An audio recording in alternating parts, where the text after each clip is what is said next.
Good evening, and thank you for joining us tonight at our Colleen City Hall. We're really excited about tonight's guest. I have with me the Northgate developers.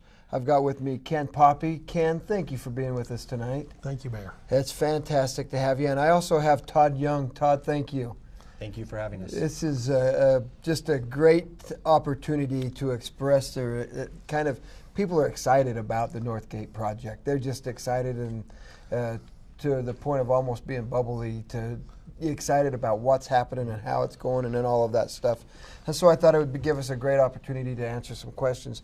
And tonight is also our last Colleen City Hall. I regretfully tell everybody tonight will be the last one. The City Council has decided to move away from video services, and so my fame and fortune on TV is coming to an end tonight. And I can't think of a couple better people to spend the night with than you two. So thank you very, very much for being here. I'm really super excited about this. So the Northgate project, we've had a lot of anticipation. We have worked on this for years, actually. I mean, I think it's been 6 years we've been working on this project, and we're finally there. And it's obvious that it's going to happen. We've got roads being cut out. Right now, though, the hot topic for the day is the Olympus Road. Olympus Road, we've closed out. We've had to put some utilities in there and stuff like that. That's going to be open in the next couple weeks, if I know right. Is that correct? We're looking at start paving next week. okay? Hopefully we'll have the sidewalks complete this Friday. We'll start prepping the sidewalks on Olympus tomorrow, and then we'll head down Chubbuck Road. All the curbs are in right now. Super. We got great partners up there working with us. Parsons doing an outstanding job, and the city people up there helping us right along as well. I think about, I mean, we tore into the Olympus Road a month ago-ish. And to look back at how fast this project's going, we tore into it a month ago. We're now in a week. Within the next 2 weeks, anyway, we're paving Olympus. Now, Yes. Chubbuck Road's a different story. Yes. But it's still moving very quickly. And Chubbuck Road's going to probably be opening within a month, right? Nope, we plan on getting that open at the same time. At the same time? Yes, we want to get that all complete at the same time. We're working with the county, and of course, your half, we're going to get the curb down there and start paving as well. That's incredible. So within 6 weeks, maybe 7 weeks, we have torn a road apart. We've replaced water lines and sewer lines. We've had to move a fire hydrant, if I remember right, and a lot of other stuff. Yep. Widen the road. We've added 2 lanes. Yes, correct. And to Chubbuck Road, and plus we've torn Chubbuck Road all the way down, Yep. almost, not quite to the freeway, but almost to the freeway, Yeah, we went down 1,360 feet. 1,300 feet Yep. in 7 weeks. That doesn't happen. No. That doesn't happen. You guys are incredible. You're moving things faster than anticipated. You're ahead of schedule, at least on that road and stuff. And plus, if anybody goes up there and looks, you've got the road that goes out further north to a roundabout that will head back over toward the freeway. So you've got that road built, plus, Ken, you've got roads designed and ready to go into the Port of. Yep, and phase 1 in the crossings, we're already putting sewer in right now. We have the curbs already down to the freeway. We got the road basin. We're ready for paving on that. We got the pedestrian tunnel done. We poured the last retaining wall today. That pedestrian tunnel is incredible. It's something to behold. It really, truly is. Yeah. This is definitely what is so neat about this project is definitely walking, biking, community atmosphere. We want people getting exercise, walking. We want them to be able to be right there, work, play, live, all right there. Exactly. Well, and Ken can attest to that tunnel is not the easiest No. addition to our construction site. I'm sure. But what it will do to the community and what it will do to the Northgate district it was really important to start that. So it was actually kind of fun to have that be one of the very first things we see going in the ground, Oh, yeah. because it really helps tell the story of what we're trying to do, and we get to tell that story right from the get-go. Which is incredible. You're right. I agree with that. That's incredible. I think in the next few weeks, when the road's open, we're going to open the road to the roundabout. When people see that and see what was done in 10 weeks as of Monday, yesterday, 10 weeks of work, 2.5 months. 2.5 months, they'll be amazed. So you're going to open the road to the roundabout? Yes, Oh my goodness. yes. That's awesome. Yeah. I just figured it was going to Chubbuck Road and down Chubbuck Road. I didn't think it was going. Yeah, we're going to Further open that out. road. We're going to have that all paved all the way out to the off ramp. We're behind a couple days, but we're pretty much on schedule and on budget. That's unreal. You don't hear that very often. Yeah, we want to be ready so either late this fall or next spring, buildings can Can start. start. Can start. So getting done right now is key to having that happen. That's awesome. So we're building a community. We're building a gated community. Yes. That's the desire anyway, is to get a gated community in there. Yes. And it's for 50 and over. Yep, 50 and older. I got 52 lots in there. I got over half inquiries that going in there. People are looking at lots right now, signing up for them. Hopefully, we're going to probably get a lot of them in the ground right now. It's a smart houses that we're putting in there. Let's Smart talk homes. about that. What does that mean? Because it's a smart community, right? That's what Yes. we're building. So tell everybody, what is a smart community? You can actually run your whole house off your Off your phone. phone. Okay. Everything in the house can run off your phone, from your sprinkler systems to all your appliances. It's phenomenal what's going on in the house. I'm putting one of the smart houses that's going to have the most smart technology in North America. I'm working with manufacturers right now. A lot of companies are watching this, and other partners are watching this. So I want to build a house that's a modeled home. It's got the most technology ever built in any home in the United States. So I'm working with the highest standards. I'm hoping to have that house done in November and opened up in November. It is the model home. I'm building 2 model homes in there. So you will plan on opening the smart home that will have more technology than any other home in North America. Yes. Unbelievable. So in a smart home, right, we're looking at energy efficiency, Yep. right, which is key. You're looking at ease of use for the end user and for the homeowner, Okay. right? And then ultimately you're looking for an agnostic backbone, something that can be built upon in the future. Okay, yeah. And so building a smart home isn't necessarily even what can go into it today. Goes It's what will be able to go into it in the future. Okay. And that's one of the keys in what we're doing, right? And so it's starting with Ken and the crossings, and then we'll continue that all the way up the hill. as we move up into North As Gate. you move up the hill, up through the crossings, and then up through the North Gate, and up in that entire community will all be a smart community, really. Yes.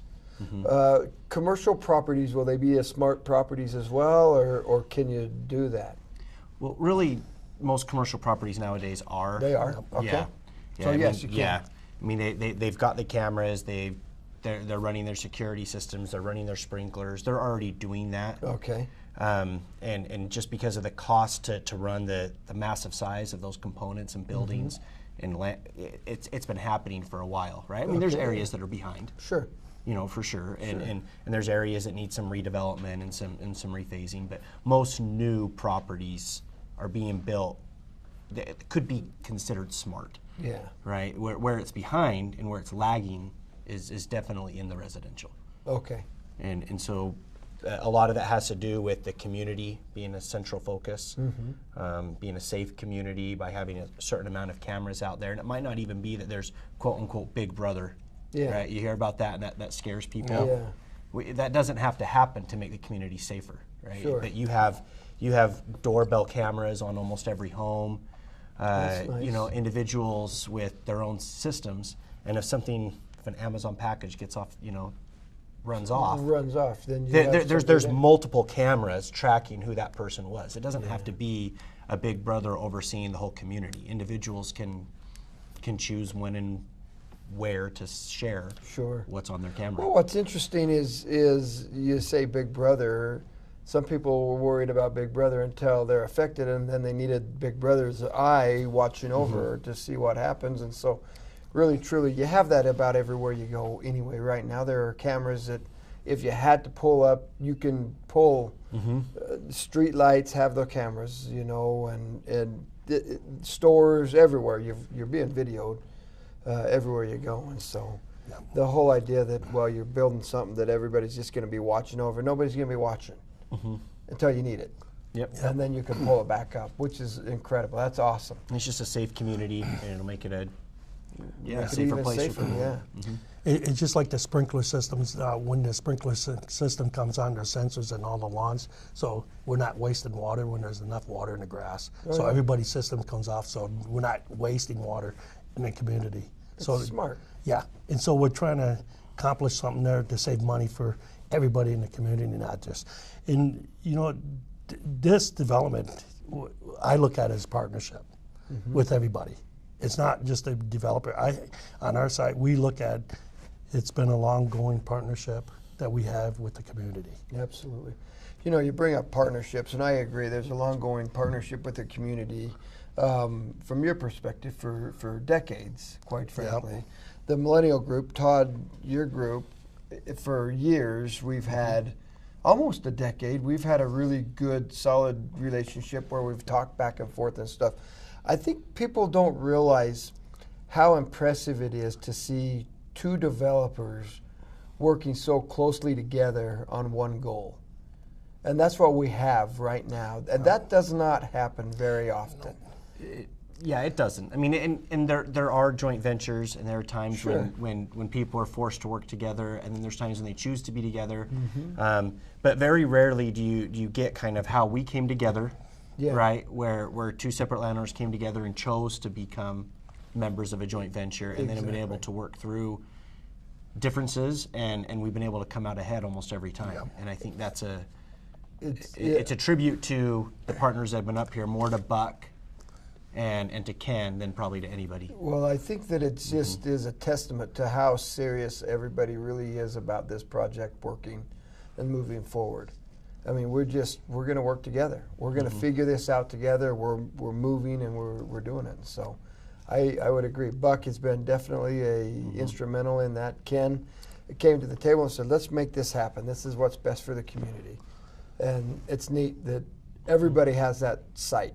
Yeah. That's what's best for the community, and let's move forward with it and make it happen. And so, Well, yeah, and I think we, we as developers felt like we needed to show some good faith, right? And we've been working for years to get the approvals and to get the plan going. And so we're going ahead and, as Ken said, putting in the road all the way out to that roundabout. yeah, So we're going ahead and investing before the interchange. Before, absolutely. And Before anything else, you've already dropped millions of dollars in a row yes. before you've sold one lot, and that's another thing that's impressive. Is there's a lot of money out on the table that's been spent. It's being spent even as we speak right now, and you haven't sold a lot. Oh. Well, we do have the partner with the Portneuf Health Trust. Oh yeah. Yep. And so we do have So I guess we have sold one thing. we the Board of sold Health one Trust. lot, Yeah. and that's for what will be that community health campus. Absolutely. And so we do have that one lot, and that's one of the reasons we want that road in right away so their campus can begin. Sure. But at the same time, that opens up the opportunity to bring in some of the additional buyers that are looking at Absolutely. the project. Well, you can actually take somebody there, drive them out on a road, and say, "This is it," and that's a big deal sometimes. Yeah. I think the people in the next, given about 3 weeks, will, like I say, how the schedule is, and open it up, let people tour. I think they're going to be amazed. What they see right now, they really can't see what's really going on. Yeah. And that's going to say, wow, I didn't know this was happening. Exactly. Mayor, I know you've been out there on site and took you around, and I think you were shocked. Awesome. It's awesome. I knew we were working on it, and you send me pictures, and I knew what was going on. But until you can see a picture, and it's one thing. But when you go out there and see it live and see all the heavy equipment moving and the dirt that's being moved and the things that are happening. We have curbs out Yeah. there. You go out there, there's curb all the way down that road. It's ready for pavement. It's amazing to see how much work's gone. And we mentioned just a little bit about the pedestrian tunnel. That is awesome to see that tunnel out there. That is absolutely an incredible sight. It's almost an experience the first time you go in It really is. Yeah, it's more than just looking at a road or looking at your standard construction. You go in that tunnel and you see the depth, you see the length, you see Yeah. the height, and it's a different experience than almost anything I've been a part of in my years in construction and development. Yeah, it absolutely is. And we spend a lot of time on it. Yeah. Like I say, my crew was up there today. We placed the last retaining walls, and we're starting to backfill on the lower side tomorrow and Gee, getting the roads across. it's so awesome. It's awesome to see this moving forward the way it is. It's exciting. It is. This is a project that's going to change Pocatello and the way people look at Pocatello throughout the state. I mean, people have always looked at Pocatello as, oh, it's just Pocatello and stuff. But now with this project moving forward, people all over the state in northern Utah have started really paying attention to what's happening. You two are changing, lives. Well, I think we're all changing lives. I look at it as a partner. Well, we are, but somebody has to actually say, okay, I'm putting a shovel down to do it. We all are. I don't take credit for it. We got great partners. I mean, I really believe that. Well, and we appreciate the city having faith in us. A lot of the community has had faith to have this happen, right? Sure. This hasn't been something that, I think at the beginning you talked about the years, right? I Yeah. mean, it's been a long been a time long coming. I don't know if I've ever been involved in a project. My father is also a partner with Millennial, in the thousands and thousands of units and projects he's done in the West. I don't know if we've had a project take this long to finally get a shovel. Get a shovel, yeah. I mean, there might have been projects that lasted longer, but to actually get a shovel in the dirt, this might have Sure. been the longest one. That probably was. But you stayed on. But I think it was worth it. I think the people, the community, the property. The property's gorgeous. Oh, it is. Yeah, I mean, you get up on that is. property, and it's something different than what you would normally see Yeah. on a project. Yeah. No, I agree with that. And you can see just about every direction for a long ways. Yeah, the You see viewscapes are south, incredible. north, and west. And east, you can see quite a ways east. You just can't see over the other side of the mountain, but everywhere else you really can. It's gorgeous. Yeah, it really is. It's a wonderful place. I'm excited about it. I think the people, once we get it, they'll be excited. Oh yeah. I really do. I think people are excited now. They're really excited. Everybody was kind of hesitant, saying, "I don't know if it's really going to happen. I don't know. It may or may not. Who are these guys? Do they really know what they're doing? I don't know. Can they do it?" And we kept saying, "Yeah, they can, and yeah, they will, and yes, they are." And it's happening now, and now people are just excited that it's happening. They're thrilled about it. And it's going to fit. This is another thing that I think is neat. It was one of those unintended things, but it's going to help. What we have is a housing shortage right now in eastern Idaho. Yes. This is going to help fix that shortage. Yes. Absolutely. With the number of homes that are going to be built up there in the next 7 to 10 years, it's going to help fix that shortage. And it will affect people from Rexburg to Malad or to Ogden, really. Yes. I mean, it's going to affect people all the way up and down the I-15 corridor. It will. And it's neat to see that happen. Yeah, it But is. what's exciting for me is coming off the freeway, which we got planned for a 6-lane road going up. Right now it's 2 lanes. Yeah. The median right now is 37 feet wide. It goes down to 12 Yeah. when we expand. As we go up the hill, it go to 6 lanes. So the speed limit's 45 miles an hour. Not very many road cuts. On Olympus, it'll be 35. Not a lot of many road cuts. It won't be like Yellowstone. Yeah. It's a continuous parking lot. And we wanted to build something in Millennials group, and we got together, and they're right. We don't want a turn every 50 feet. Yeah. We want move people. We want people more on bikes, walking, than moving cars. Yeah. And we both had the same thought. And you know what, like Todd was saying, when two developers get together, we never butt heads. I tell you, it never was a good fit. I agree, and I've never seen. I really, truly have never seen two people working so closely together in one project like this. Two different entities working that close together in a project to make it happen. It's impressive. Well, we both come from construction backgrounds. We do, and so And that's all we did that all our helps. lives. We both can read what each other's mind, you know. Sure. And that helps. And you know what each other, you know what's going to help. One's going to help the other, and I mean it's neat. It's been fun from the outside watching this unfold, and watching what happens with it. And so One thing I stress is all of our partners are up on site. We start at 5 in the morning, daybreak. You'll see us up there, and other partners are up there all day. Todd and Buck come down once a week for 2 days. They're on site. They rotate, but they're always up there. But we always have people on site. Our partners are actually working out in the field, working with the guys out in the field. Anybody can go out there, Mayor, or next time you come out there, you walk alone, Todd did it, and ask the people out there working, I don't care what trade they are out there, and ask them how we work with them out there and see what the response are. And you'll hear it from firsthand. Well, I will tell you, I kind of did that. I didn't ask him what your relationship was, but I took a mayor for a day up there because he wanted to see the project.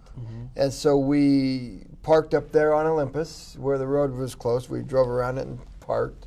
And we started walking down the road there. And help me with the construction company. Parsons? Was it HK? Parsons that was grading the... Parsons. Okay, so they stopped their heavy equipment, got out, talked to us for a few minutes.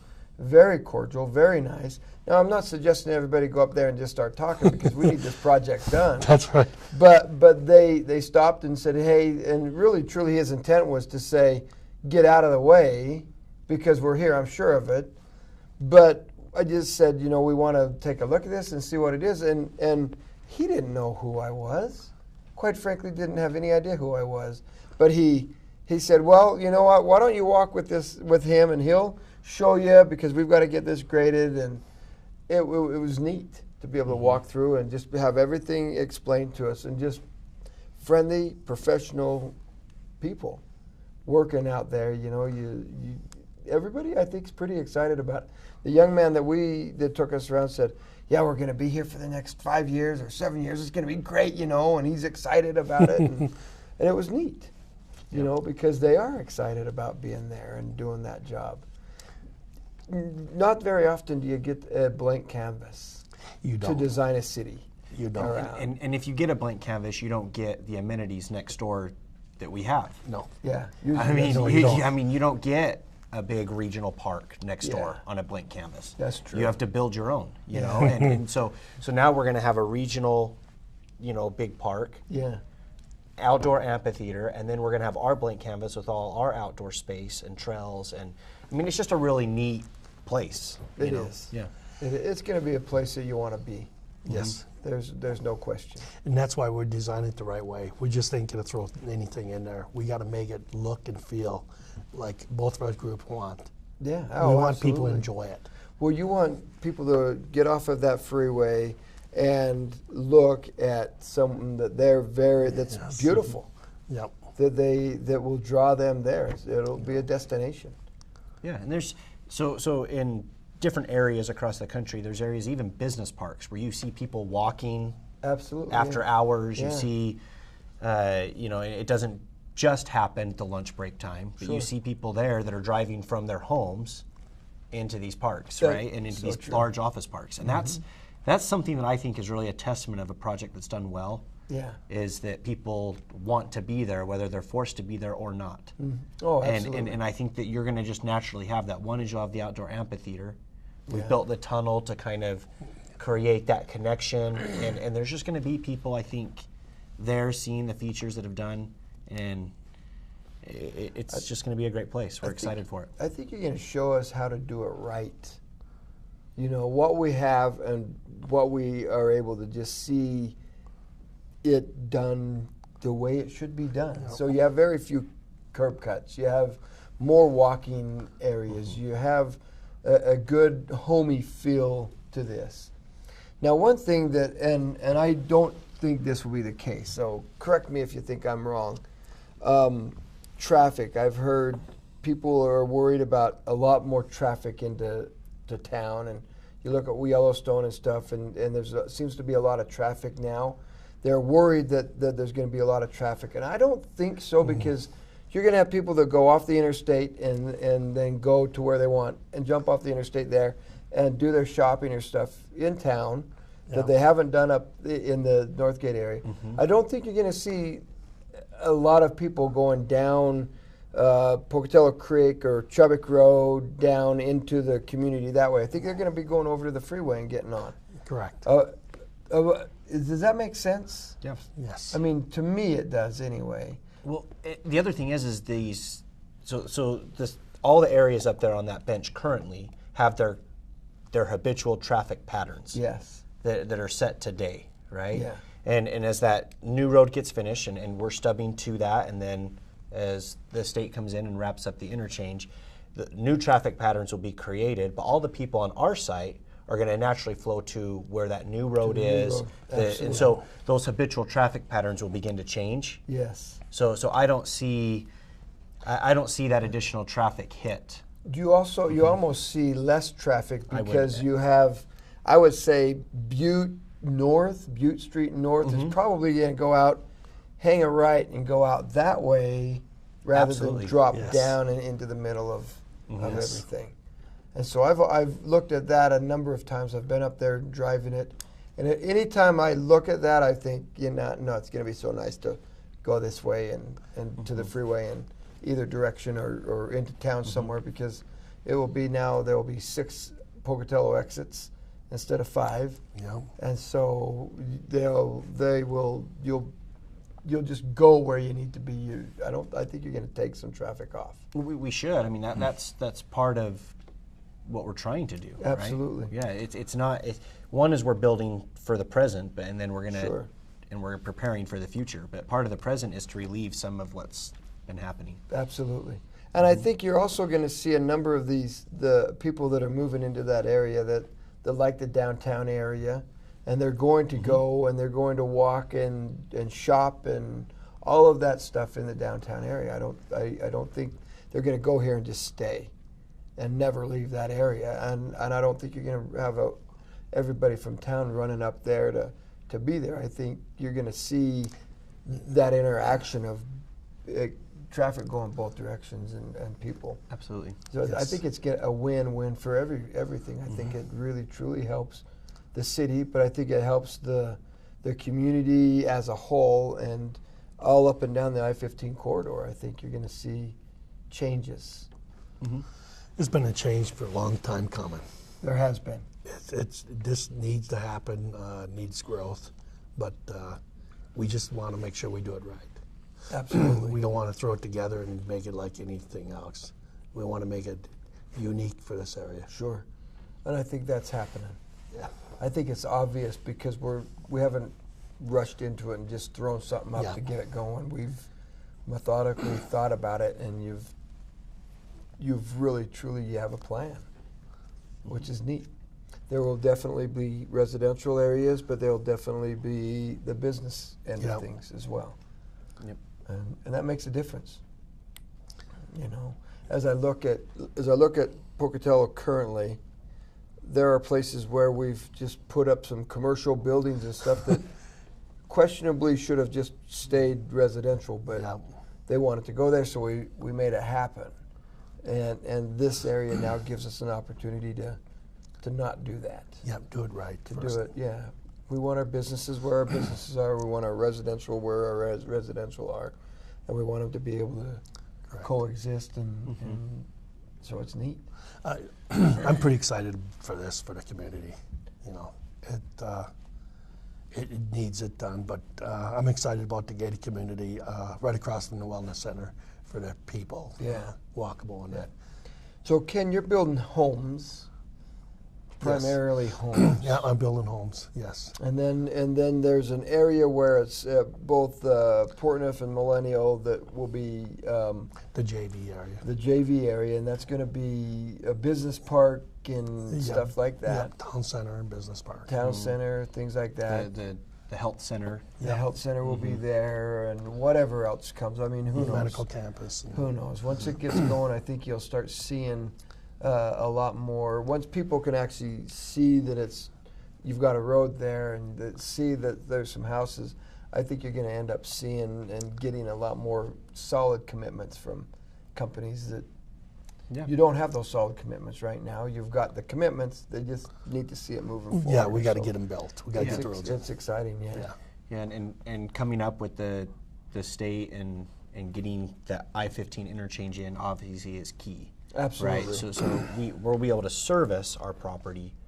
Oh, but, yeah. but a large part of the real service is getting the traffic through there, and nobody's going to drive through to a dead end and come back. No. So to get that flow through, Yeah. the interchange is really what's necessary. So we've got some time before we Sure. can finalize some of those things, but we're investing early.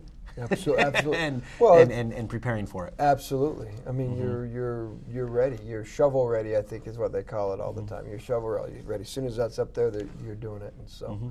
and the state's moving forward with that on-off ramp and that Mm-hmm. connection there. So it's awesome.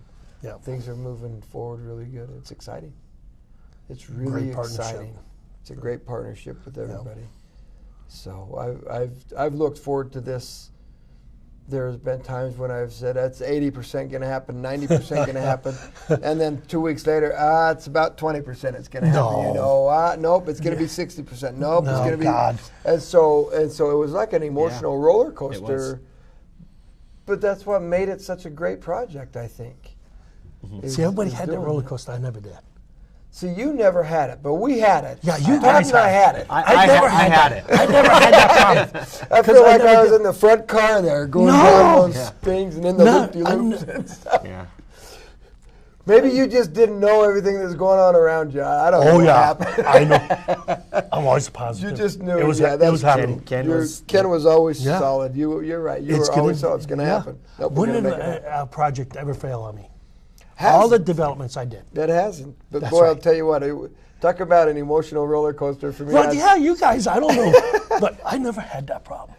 Well, never- we appreciated the faith because we needed it. We I still absolutely don't. needed it. I No, still it's don't. going to happen. It's going to Oh, yeah. happen. It's going to work. It's going to change lives. It Yes, really is we need exciting that. to see We where need it we for are. both generations. Need it for the millennials and for the elderly. Yeah, oh, absolutely. We need it bad. Absolutely. And so it's neat. I'm excited about the entire process, and it's been a great process from day one. I remember like yesterday, Buck calling and saying, "Hey, we've got this. What do you think? Can we make this happen?" And we jumped on board, and then that's when the roller coaster started. I didn't realize you pushed the start button on that thing because literally it was up and down, and I would tell my wife, "Man alive, it's so exciting. I just can't wait till we can tell people about it wait till I could even tell her about it because I won't tell her anything I'm not supposed to." And then she's like, "Okay, yeah, whatever, you know." And then I'd go home some days going, "I don't know if it's gonna ever happen." Oh God, yes. It's gonna happen. I don't know. And then the next day I'm back up again. So it was crazy. You just have to call me. I'll tell you. Every time I Is it- called you, I got nervous though. No, no, it's going to happen. But I tell you, your staff, your people down here, Marilyn, all their staff, outstanding. I am not kidding. They've done a good job. Way beyond. Yep, they doubled us. up and made it happen. I'll tell you, Good. awesome people. Well, your it's- staff is awesome. Thank you, and I agree. I think we've got a great staff, but it really, truly was that partnership that everybody had to just say, "Okay, we're gonna battle through this." When there were times that we had to battle through it, and then we're gonna just make it happen, and they've done it, and so it has been a good time. I mean, you know, we have the construction meeting every Wednesday afternoon, and they're there, and everything, we spend half an hour in there, and everybody's on board, everybody gets their issues out. I mean, things are solved right there, and no bickering. It's Good. unbelievable how Good. people are working together and getting along.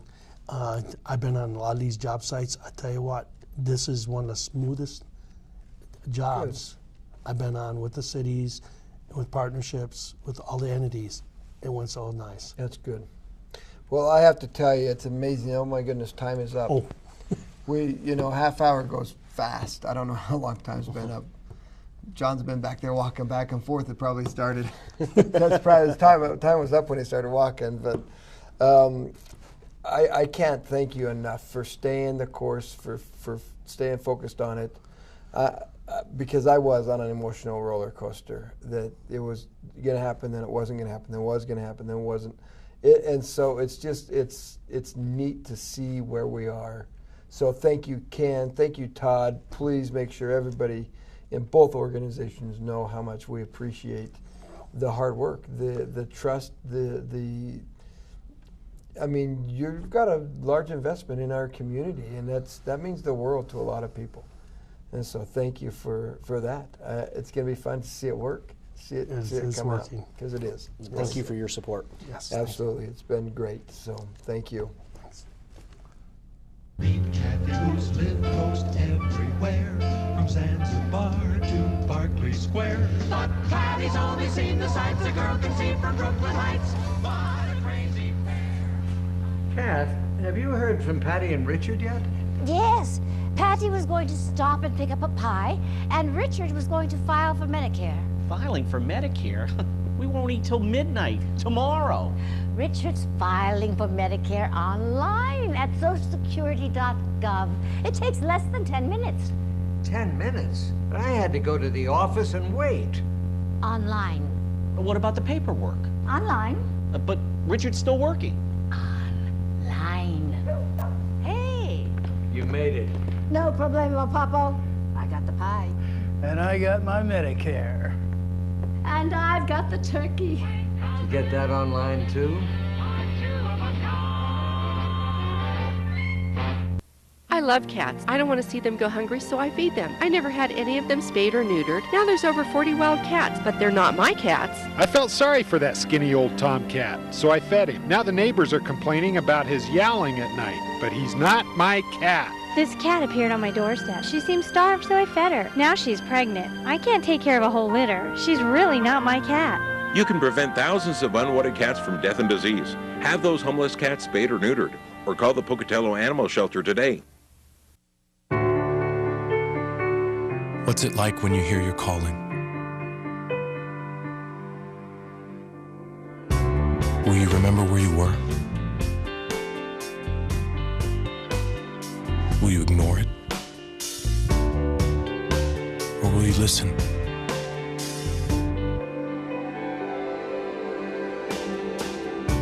What if it calls you to go halfway around the world? To share your skills?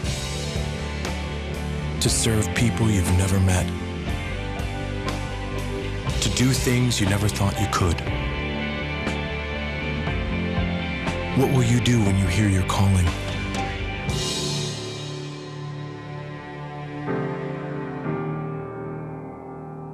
Peace Corps, life is calling. How far will you go?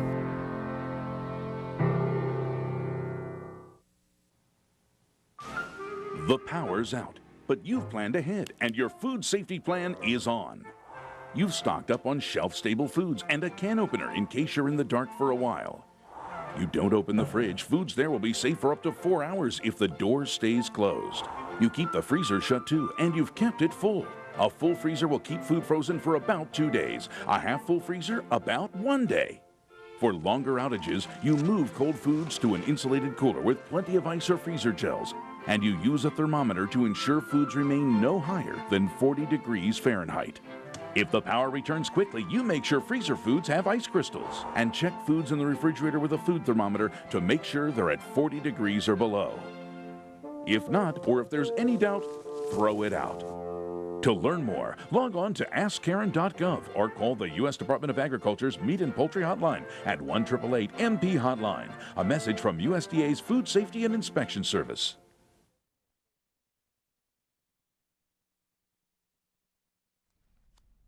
Good evening, and thank you for joining us after the break. That was a great, I guess it was closer to 45 minutes, and so I apologize, my next guest, and I'm really excited about Master Corporal Jackson.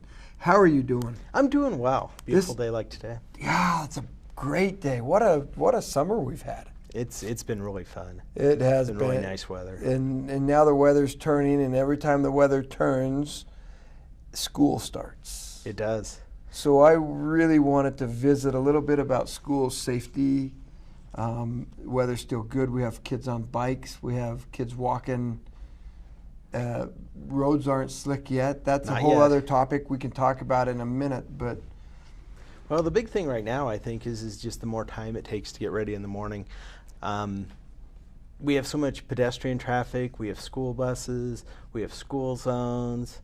So it's really important, I think, that people just take some more time in the mornings and plan a little better. I know sometimes that sounds easier than done with trying to get kids up back in the habit of going to school, but it's really important that you do that because, you know, we really want to make sure all the kids going to school are safe. We want to make sure we don't have any problems with school bus arm violations, and school zone tickets are pretty expensive these days. They're $156. Oh, wow, $156. I can think of a lot better things to do with $156. So can I.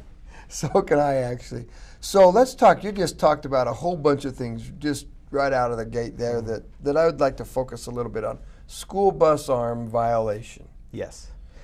School bus arm violation is any time when you pass a school bus that has the stop arm extended. That's pretty hefty penalty on that. That's actually a misdemeanor. Okay. If you get a citation for that, you end up having to go to court for it.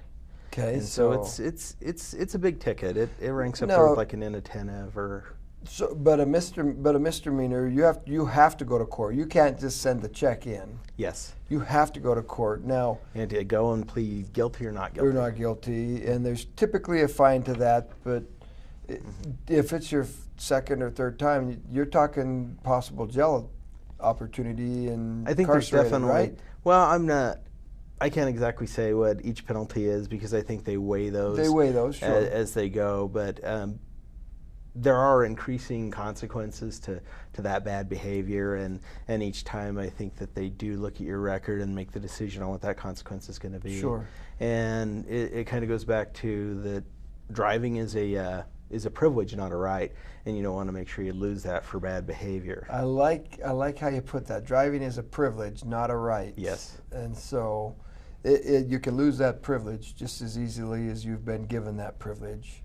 And definitely. But most importantly, really truly, I think when you start talking about bus arm violations, I would much rather, if that happened, I would rather go plead in front of a judge and pay the bill and all that stuff rather than have hit somebody. That's definitely true. Unfortunately, when that arm is out, as a driver coming around, you don't see that child running out from the side of the bus. No, and that's why they put all the lights on it. We start out with the yellow lights, and it goes to red when they extend the arm. The drivers are try to be very, very cautious to make sure that they get it out and give people plenty of warning. And then the other thing you got to remember is once they unload, there's always the stragglers that come out too. That's so right. It's very important to wait until the sign is back and all the lights on the bus are no longer flashing. Well, I think it's important to remember you've got yellow lights. Yellow lights, sometimes people think, well, there's a yellow light, that means speed up and hurry up and get around. That's not what that it. means. Yes. That means stop. Yes. That yellow is just a different color for red. Stop. Stay behind that bus, stop, and watch for pedestrians. Oftentimes, when they're loading a bus, they're loading from the other side of the street. You have kids that are walking across the street to do that. Now, the kids know to wait for that arm to come out. They also, so they wait. If you're coming around, then... Yeah, and it goes back to the straggler rule and trying to get ready and going in the morning after a summer break.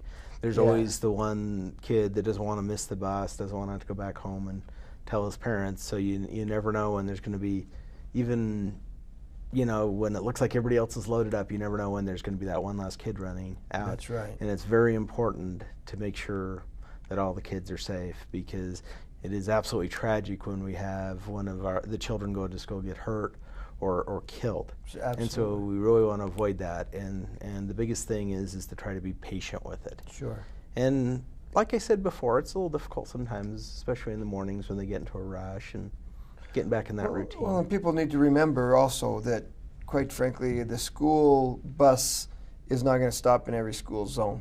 Yes. It's going to stop in places that aren't really a school zone, so pay attention to that. Yeah. Know what's happening, and if you don't want to be behind the school bus will always be there about the same time. Have to adjust the schedule. Adjust your schedule. Leave a little bit earlier, so that Definitely. you're not behind that. If you don't want to be behind the school bus, we all know when they're going to be there. Yes.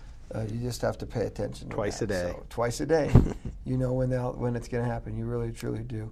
And I can't think of a worse experience than doing that. And that you just, the bus turns the lights on, just stop. Just stop. Life isn't. We're not that busy.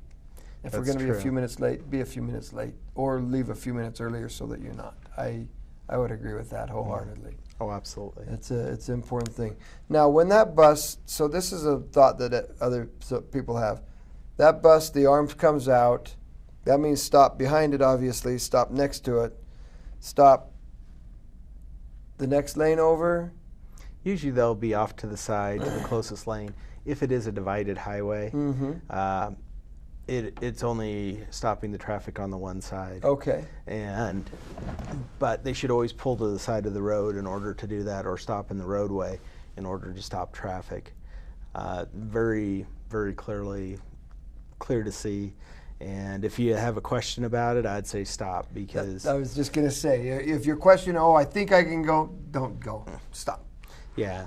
Every year there is some accidents involving children and buses, and when you have somebody get hurt, it's very tragic, and it's very trying on everybody. Sure. I mean, it's a heartbreaking thing if you see somebody inadvertently hurt one of the children, or have one of them get killed. I mean, it's absolutely heartbreaking, and you don't want to put yourself in that position over the difference between 5 minutes in your morning and not.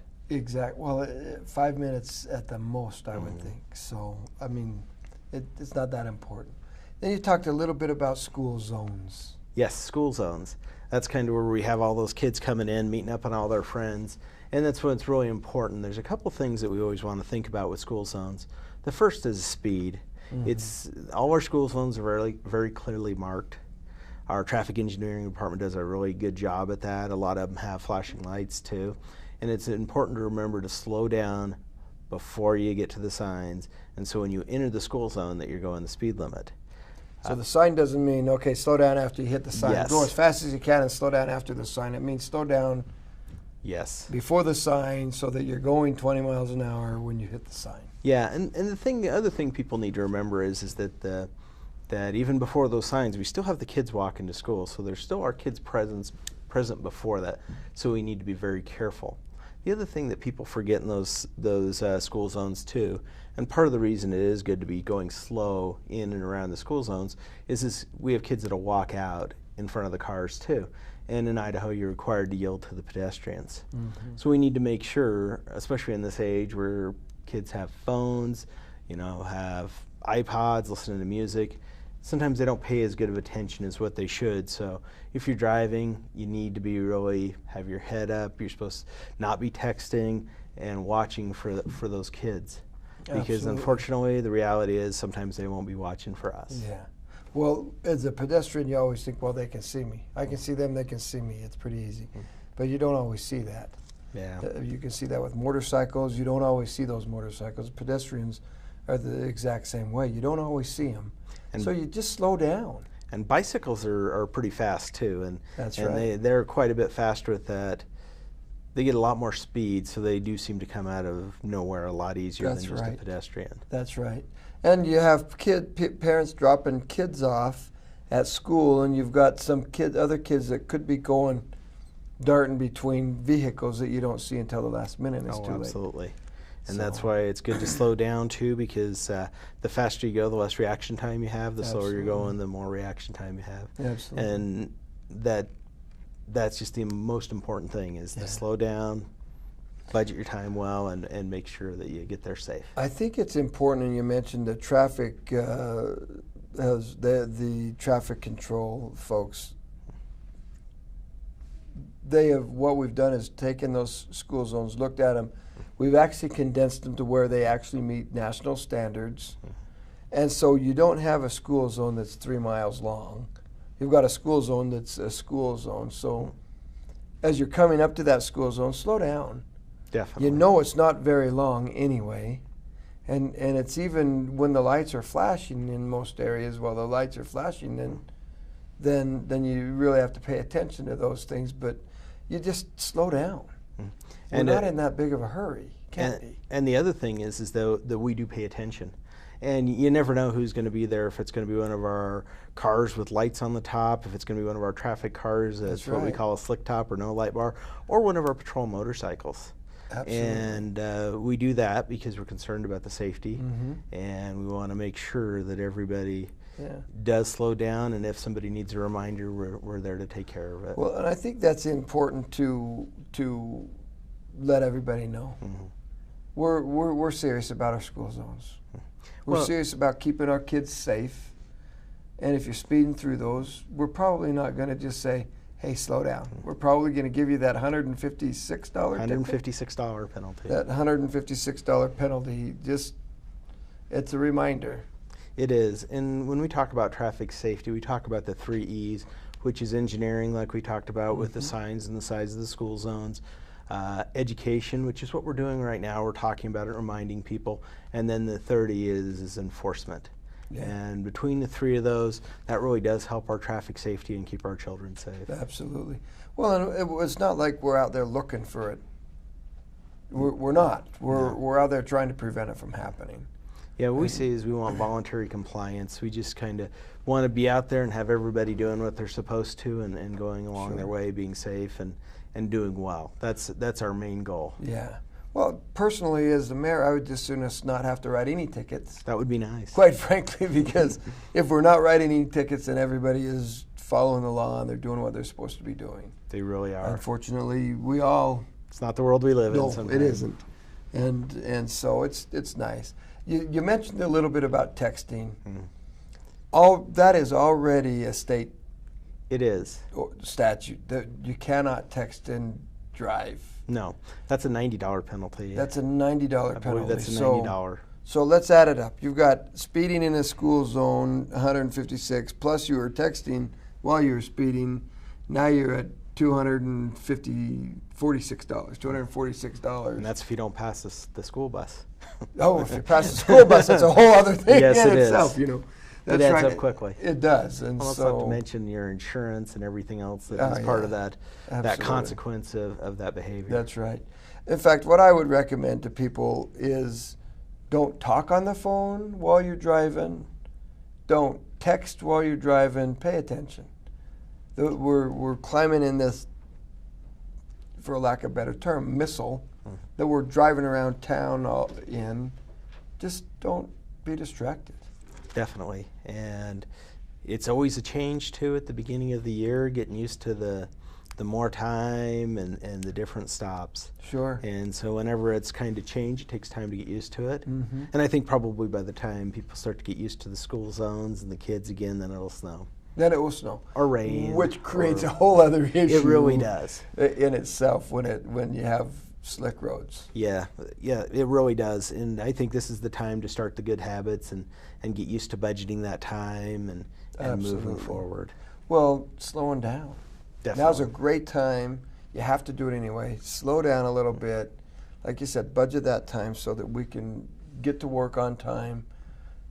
We all seem to narrow it down to, it takes me 3 minutes and 38 seconds to get to work, and I got to be there by 8, so it takes me 2 minutes to walk into work, so I got to leave at this time. Yeah, I can definitely tell you it takes me 11 minutes to drive over with good traffic. With good traffic. That's right. Well, the main goal is to just pay attention. We do have a lot more pedestrians that are 3 foot tall and above. Yes.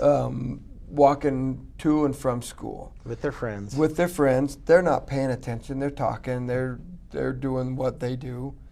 Plus, we have bicyclists, more of them, because they're riding their bike with their friends. Oh, yeah. And it is cool. I don't know if you remember this, but I remember did. riding my bike down the sidewalk and jumping off of that because, man, I got that much air. It was really cool. Definitely. And that's what kids do. Yeah. And for parents, I think it's also a really good idea to make sure your kids wear helmets when they ride the bikes. Absolutely. Your head is the easiest part of your body to damage, and it's the hardest to fix.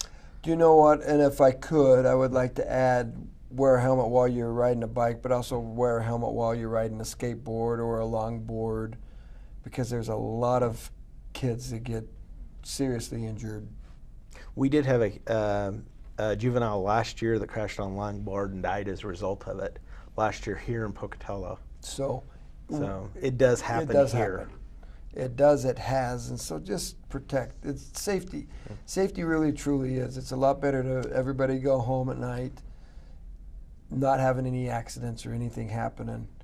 Yeah. And being able to hug your kids and have them with you than it is to fret over it. Definitely. And I think it's getting to be more and more mainstream to see people with helmets. Yeah. And so I think we need to continue that trend and work and make sure everybody's safe. Like I said, it's the easiest to break, the hardest to fix. Absolutely. You know, that's a good way to put that. Easiest to break and hardest to fix. It's the truth. Well, believe it or not, and I apologize again, we're out of time. Oh, okay. That was quick. There were a couple other things that I kind of wanted to talk about just with the school safety. But just know this, we are in the school zones. We are enforcing the school zones. We also have our SROs, and we have police officers going in and out of these schools every day. Oh yes, every day we All do the foot time. patrol in the schools. We're making sure that the kids are safe. We're making sure parents, teachers, everybody else is safe, and we're there doing it. And so I personally want to thank you and the rest of the officers, if you'd pass it along. I appreciate for that. what you're doing to help us keep Pocatello safer, keep Pocatello, make sure everybody's home and doing what they're supposed to be doing. So thank you very much. I appreciate that. It's amazing to have people like you that will go out and be there. And so thank you.